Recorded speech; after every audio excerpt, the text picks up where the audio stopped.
GoPro setup, Yukon.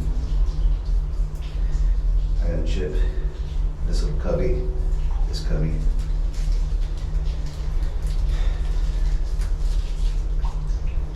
And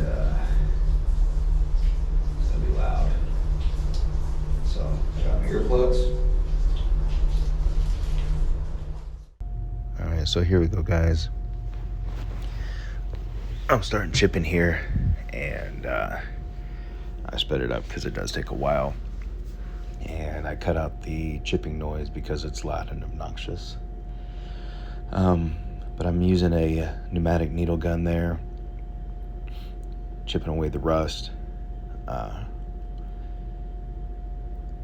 You want to get down to bare steel, and you want to obviously go to the edges of the rust.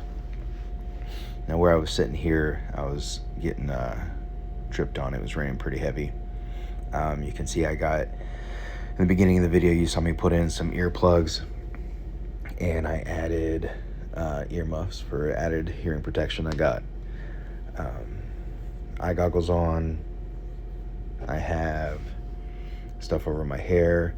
Now later, I don't show it in a video, but I added like a face mask, and I got some flashlights because it was really hard to see in there.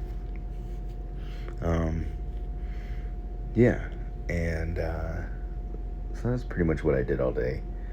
It was cool. Nobody bothered me, which was nice. It was pretty much day work.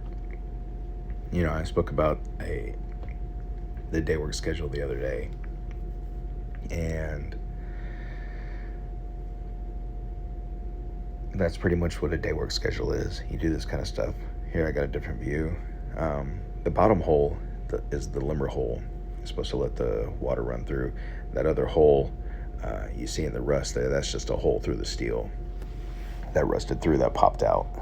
You try to avoid that, but sometimes it happens. Now the other kind of scheduling on a ship is if you're a watch stander. And standard watches 4 hours at a time, either noon to 4, 4 to 8, or 8 to midnight. And then midnight to 4, 4 to 8 a.m., 8 a.m. to noon. And your overtime will be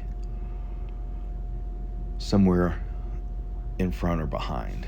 So, for example, I was the 4 to 8 watch on a ship, and when I got off watch at 8 a.m., I did my overtime from 8 a.m. to noon, took my lunch, and I was back out to do watch at 4 p.m., 1600.